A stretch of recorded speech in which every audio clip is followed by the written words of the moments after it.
High court advocate Gayatri గారు మాట్లాడతారు.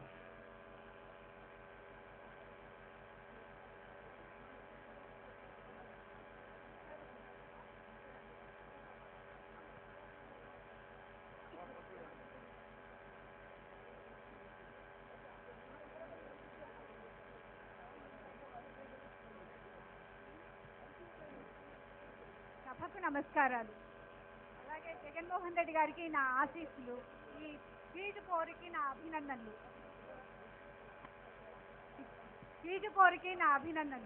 ముందుగా నేను ఈ జగన్మోహన్ రెడ్డి గారిని గమనించడం మొదలుపెట్టింది సాక్షి పత్రిక ఓపెనింగ్ రోజు. ఆయన పత్రిక ఓపెనింగ్ రోజు, ఆ రోజు వాళ్ళ నాన్నగారు పవర్లో ఉన్నారు. ఆ పత్రికని ఎవరితోనైనా ఎంత గొప్ప వాళ్ళతోనైనా ఓపెనింగ్ చేయించవచ్చు, కానీ వాళ్ళ తల్లిగారితో ఓపెనింగ్ చేయించారు. అది నాకు చాలా నచ్చింది. అప్పుడు ఏర్పడింది ఆయన పట్ల సదభిప్రాయం. తల్లిని గౌరవించేవాడే మంచి తనయుడు, మంచి తనయుడే మంచి పౌరుడు, మంచి పౌరుడు మాత్రమే మంచి పాలకుడు కాగలడు. విజయాబాయి శివాజీని మనకు అందించినట్లు చరిత్ర ఈ రోజు ఆ తల్లిగారు జగన్మోహన్ రెడ్డి గారిని ఒక మంచి పాలకుడుగా మనకు అందించినందుకు ముందుగా ఆ తల్లికి మనం అందరం ధన్యవాదాలు చెప్పుకోవాలి. అలా నేను జగన్మోహన్ రెడ్డి గారి పట్ల ఒక దృష్టితో చూడటం అనేది మొదలు పెట్టాను. ఆ తర్వాత రెండోసారి ఆయన పట్ల నేను సదభిప్రాయాన్ని ఏర్పరచుకుంది. మహబూబ్ నగర్లో ఈ ఓదార్పు యాత్ర చేయాలన్నప్పుడు అందరూ వ్యతిరేకించిన తను ఇచ్చిన మాట కట్టుబడి పట్టుదలతో తను ముందుకు వెళ్ళారు. చూశారు, నేను యాత్ర చేపడతాను అని. ఆ పట్టుదల నాకు నచ్చింది. ఆ తర్వాత తూర్పుగోదావరి జిల్లా యాత్రలో కాకినాడ బహిరంగ సభలో సురేఖ గారి గురించి, అంబటి రాంబాబు గురించి ఆయన మాట్లాడిన తీరు, వాళ్ళ పట్ల ఆయన చూపిన స్పందన, ఆయనలోని మానవత్వ కోణాన్ని, నమ్మిన వాళ్ళు భ్రష్టు పట్టకూడదు అని రాజశేఖర రెడ్డి గారు నమ్మిన సిద్ధాంతం నన్ను ఆయనకి అభిమానిగా మార్చేశాయి. ఆ రోజు నుండి ఈ రోజు వరకు జగన్ దినచర్యను గమనించటం నా దినచర్యలో భాగంగా మారిపోయింది. అలా మన ప్రజలందరూ అభిమానం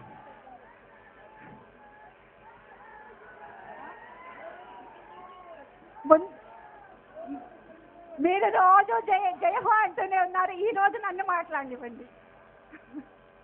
ఇక ఆ విధంగా జగన్మోహన్ రెడ్డి గారు విజయయాత్ర జరిపిస్తూ ఉంటే ఇక్కడ ఉన్న కొంతమంది నాయకులు ఆయన గురించి వ్యతిరేక అసత్య ప్రచారాలు అందిస్తూ ఉంటే దాన్ని చూడలేక ఒక సచ్చీలత కలిగిన ఒక పౌరురాలుగా నేను రాహుల్ గాంధీ గారికి ఒక లెటర్ రాశాను.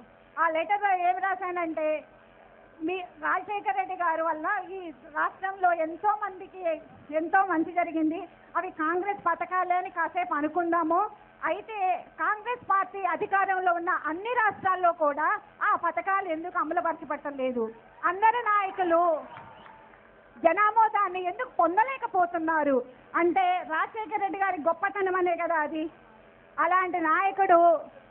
అలాంటి నాయకుడు అకాల మృత్యు అవటం వలన ఆయన కుమారుణ్ణి ఆ స్థానంలో ప్రజలు చూడాలనుకుంటున్నారు. మీకు వచ్చిన అభ్యంతరం ఏమిటి? మీరు ప్రధానమంత్రిగా కాబోయే ప్రధానమంత్రి అని ఇక్కడ మా నాయకులందరూ చెప్తున్నారు. మీకు ప్రధానమంత్రి అవ్వడానికి ఉన్న అర్హతలు ఏమిటి? జగన్మోహన్ రెడ్డి ముఖ్యమంత్రి కావడానికి లేని అర్హతలు ఏమిటి అని ప్రశ్నిస్తూ నేను జూన్లోనే రాహుల్ గాంధీ గారికి లెటర్ రాశాను. ఏమీ స్పందన లేదు. అప్పుడే నేను హెచ్చరించాను. ఏమనంటే, మీకు ఎక్కడి నుండి సమాచారం వస్తుందో మాకు తెలియదు. ప్రజలంతా జగన్మోహన్ రెడ్డిని కోరుకుంటున్నారు. మీరు మాత్రం ఎమ్మెల్యేలనే లెక్క చూసుకుంటున్నారు. ఈ రోజు మీకు ఎమ్మెల్యేలు ఉండవచ్చు, కానీ వాళ్ళకు ఓట్లు వేసే ప్రజలను విస్మరించవద్దు. వాళ్ళు ఓట్లు వేయకపోతే రేపు మీకు ఎమ్మెల్యేలు మిగలరు. మీ పద్ధతి ఇలాగే కొనసాగితే ఈ రాష్ట్రంలో ఈ రోసయ్య గారే ముఖ్యమంత్రులు మారకుండా ఉంటే ఈయనే ఆఖరి ముఖ్యమంత్రి అని కూడా హెచ్చరించాను. అదేవిధంగా నేను ఇంకొకటి కూడా చెప్పాను. మీ ప్రజలందరూ జగన్మోహన్ రెడ్డి ఆ పార్టీలో ఎందుకు కొనసాగాలి అని కోరుకుంటున్నారు? నాలాంటి వాళ్ళు ఎంతో బాధపడుతున్నారు. ఎందుకు వాళ్ళందరూ పార్టీ వల్ల ఎంపీ అయ్యాడు అంటున్నారు? ఆయన వల్ల ఒక ఎంపీ స్థానం వచ్చిందా? పార్టీ ఆయన ఎంపీ చేసిందా? ఆ ఆలోచన ఎందుకు లేదు అని అనుకొని ఆ రోజే నేను జగన్మోహన్ రెడ్డి గారు పార్టీ నుంచి బయటికి రావాలని అందరు కోరుకుంటున్నారు అని హెచ్చరించాను. అదే జరిగింది. అంటే ఒక సామాన్యురాల్ని ఈ రాజకీయం ఎలా పోతుందో ముందుగానే నేను ఊహించగలిగితే ఈ అధిష్టానానికి ఈ ఇంటెలిజెన్స్ అంతా రిపోర్ట్స్ ఇవ్వట్లేదా? ఇవాళ ఎక్కడ నిద్రపోతున్నారు? అంటే వాళ్ళు కావాలని తెలిసే చేస్తున్నారా? మన రాష్ట్రాన్ని అధ్వాన స్థితికి తీసుకెళ్లాలని ఆలోచిస్తున్నారా? ఈ దుర్భిక్షంలో ఉన్నప్పుడు ఎవరికి తోచింది వాళ్ళు పంచకు తినాలనుకుంటున్నారా?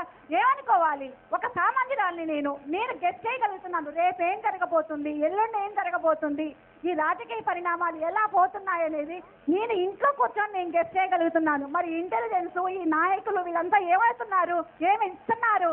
ఇవన్నీ మనం అందరం ఆలోచించాలి. అంటే ముందు నాయకులు ఎవరికి తోచింది వాళ్ళు, ఎవరు ఇష్టం వచ్చినట్లు వాళ్ళు ప్రవర్తిస్తున్నారు. మనము ఈ సమాజం మనది, మనం ఆలోచించాలి. సరైన వ్యక్తి ఎవరు, సరైన బాధ్యత తీసుకునేవాడు ఎవరు?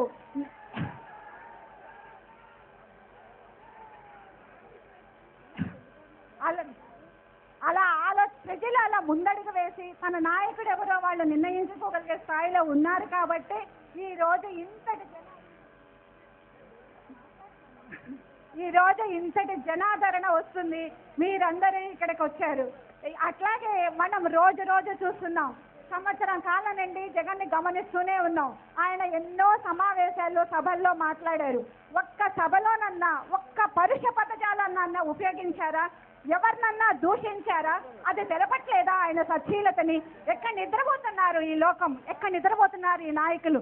ఇంతమంది దూషిస్తున్నా ఎందుకు భరిస్తున్నాడు? మీరు ఒకసారి ఆత్మావలోకం చేసుకోండి. తన తండ్రి గారు కొన్ని హామీలు ఇచ్చి ఈ ప్రభుత్వాన్ని అధికారంలోకి తెచ్చారు. ఈ రాజకీయ నాయకులందరూ అంటున్నారు ఆయన రాజకీయ వారసుడేమో, కాదు మేమే అని. ఆయన అలా ఎప్పుడు అనుకోలే. ఆయన బాధ్యతకి వారసుడు అనుకున్నాడు కాబట్టే ఈ బరువు బాధ్యతలన్నీ భుజాన వేసుకొని మన ముందుకు వచ్చాడు. రాజకీయ వారసుడు కావాలని ఆయన ఏనాడు ప్రయత్నించలా. వాళ్ళ ఉపయోగాల కోసం ఆయన రాజకీయ వారసుని చేయాలని సంతకాలు పెట్టి ఆయన బదనాం చేశారు. ఆ విషయం ప్రజలందరికీ తెలుసు. కేవలం ఆయన వాంఛించింది తన తండ్రిని నమ్మి ఓట్లేశారు. ఈ రోజు ప్రజలందరూ కష్టాల్లో ఉన్నారు. వాళ్ళని ఆ కష్టాల బారి నుండి బయటపడించడానికి నేనేమన్నా చేయగలనా?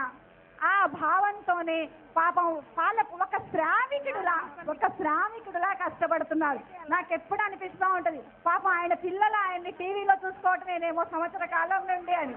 ఎంత దయనీయమైన విషయం అది, ఎంత దయనీయమైన విషయం. అంతగా శ్రమిస్తూ ప్రజల కోసం ఒక సేవకుడిలా మన ముందు కదులుతున్నాడు కాబట్టి ఆ కదిలే పదంలో నుంచి పుట్టిందే ఈ ఫీజు పోరు. ఇక ఫీజు పోరు గురించి మాట్లాడుకుందాం. నాకు వ్యక్తిగతంగా మేనేజ్మెంట్ కష్టాలు తెలుసు, పిల్లల కష్టాలు తెలుసు. మేనేజ్మెంట్ బాధ్యత కష్టాల గురించి మాట్లాడుకుందాం. ఈ సంవత్సరం మన విద్యా సంస్థలో అక్టోబర్ వరకు అడ్మిషన్స్ జరగలేదు. నిజంగా డబ్బు కట్టగలిగిన పిల్లలు ఎవరైనా అక్టోబర్ వరకు కాలేజీల్లో జాయిన్ అవ్వకుండా ఉంటారా? వాళ్ళందరూ డబ్బుతో ఇతర రాష్ట్రాలకు తరలిపోయారు. పాపం డబ్బు లేని వాళ్ళు మాత్రమే మన ఆంధ్రాలో మిగిలారు. అందువల్ల కాలేజీలు పూర్తిగా ఈ ఫీజు రీయింబర్స్మెంట్ మీదే ఆధారపడ్డాయి. వాళ్ళు మాత్రం ఎక్కడి నుంచి తెచ్చిస్తారు జీతాలు? వాళ్ళ గవర్నమెంట్ ఫీజులే రిలీజ్ చేయకపోతే అప్పులు ఎవరు ఇస్తారు? శాలరీస్ స్టేజ్ అయినప్పుడు టీచర్స్ ఎక్కడి నుంచి వస్తారు? పాఠాలు ఏం చెప్తారు? పిల్లలే నేర్చుకుంటారు. ఇవన్నీ ప్రభుత్వం ఎందుకు ఆలోచించదు? కాబట్టి మేనేజ్మెంట్ పిల్లల్ని ఫీజు కోసం ఇన్సిస్ట్ చేయటం సహజం, పిల్లలు బాధపడటం సహజం, వాళ్ళకి దృష్టాంతాలు జరగటం సహజం. అలాంటివి మళ్ళీ పునరావృతం కాకుండా ఉండాలనే సదుద్దేశంతోనే ఈరోజు ఈ ఫీజు పోరు. దానికి మనందరం సంఘీభావం తెలిపాము.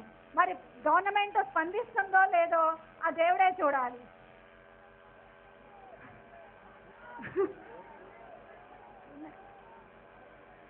అట్లా చూసుకుంటే అసలు రాజశేఖర్ రెడ్డి గారు ఈ పథకాన్ని పెట్టడంలో గల ఆయన అంతరంగాన్ని కూడా మనం ఆలోచిద్దాం. ఆయన ఎంతో దూరదృష్టితో, ఒక రైతు కాబట్టి ఎంతో దూరదృష్టితో ఆలోచించారు. మనం విత్తనాలు వేస్తేనే కదా పంటలు పండుతాయి. విత్తనాలు ఖర్చని చూస్తే పంట వస్తుందా? అలా ఆలోచించబట్టే పిల్లలకి ఫీజులు ఇస్తే చదువుకుంటారు, వాళ్ళ ఆర్థిక పరిస్థితి మెరుగుపడుతుంది. ఆర్థిక పరిస్థితి మెరుగుపడినప్పుడు కొనుగోలు శక్తి పెరుగుతుంది. కొనుగోలు శక్తి పెరిగినప్పుడు ప్రొడక్షన్ నీడ్ వస్తుంది, ప్రొడక్షన్ నీడ్ వచ్చినప్పుడు ఎంప్లాయ్మెంట్ వస్తుంది. ఇంత దూరం ఆలోచించారు కాబట్టి ఫీజు పథకాన్ని పెట్టారు. ఆయన ఏమి అమాయకంగా పెట్టలేదు. అది ఒక సరి అయిన రైతు యొక్క ఆలోచన. మనం విత్తనాలు వేస్తేనే కదా పంటలు పండుతున్నాయి. ఇవాళ గింజలు పారబోస్తున్నట్లు అవుతుందేమో అని ఆలోచిస్తే పంట పండుతుందా, మనకి తిండి వస్తుందా? ఆ దృష్టితో ఆయన అంత మహోన్నతంగా ఆలోచించబట్టే ఈరోజు ఫీజు రీఎంబర్స్మెంట్ అనే స్కీముని తెచ్చారు. కానీ అది ఏ అనాలోచిత చర్య, ఓటు బ్యాంక్ కోసమో పార్టీని మళ్ళీ తేవటం కోసమో ఆయన చేసిన పని కాదు అని దయచేసి విమర్శకులందరూ గుర్తిస్తే బాగుంటుంది.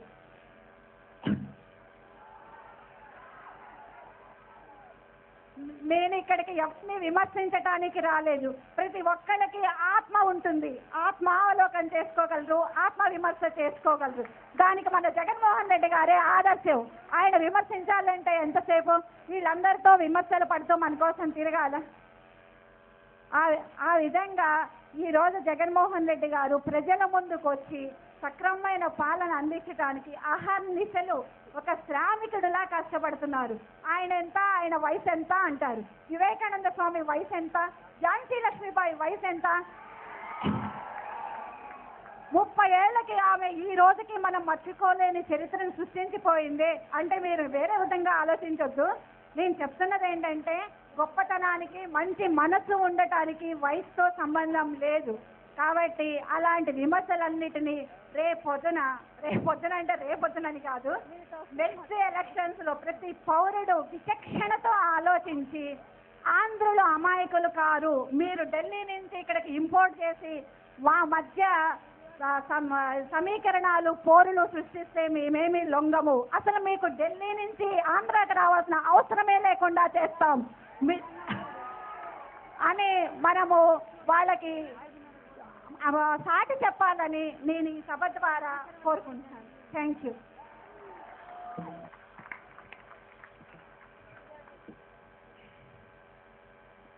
తరువాత ప్రముఖ న్యాయవాది శ్రీ నాగిరెడ్డి గారు యొక్క ఫీజు పోరు విషయాన్ని గురించి మాట్లాడవలసిందిగా కోరుతున్నాం.